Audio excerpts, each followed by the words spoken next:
Nagsimula ng isang sasakyang pandagat na maglilinis ng basura sa Manila Bay sa ilalim ng Enhancement of Marine Litter Management in Manila Bay Project. Ang MV Nilad ay donasyon mula sa Korea na nagkakahalaga ng higit sa 8 milyong dolyar na magagamit rin sa mga oil spill response.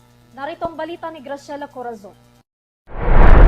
Formal nang isinagawa ngayong araw ang inaugurasyon ng MV Nilad, isang makabagong marine cleanup vessel sa ilalim ng Enhancements of Marine Litter Management in Manila Bay o EMLM project, isang sasakyang pandagat na idinisenyo upang linisin ang mga basurang palutang-lutang sa Manila Bay.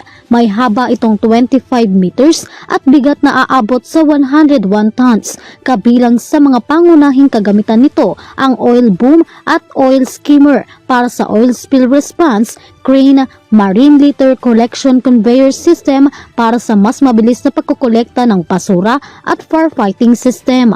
Ang MV Nilad ay ibinigay at donasyon mula sa Republic of Korea sa ilalim ng USD 8.2 million EMLM project.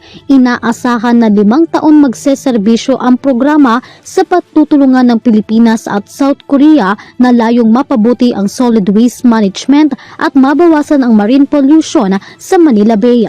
Pinangunahan naman nila Department of Environment and Natural Resources or DENR Secretary Juan Miguel Cuna, Department of Transportation or DOTR Secretary Giovanni Lopez, Korea International Corporation Agency, Vice President Lee Yun-wang, South Korea Ambassador to the Philippines, Sang Wali at Manila Mayor Francisco Isko Moreno Dumagoso ang programa.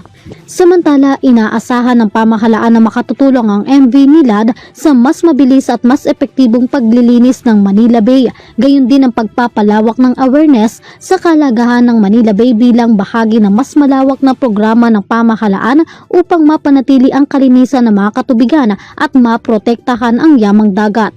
Para sa EuroTV News, Graciela Corazon, sumasaludo sa bawat Pilipino.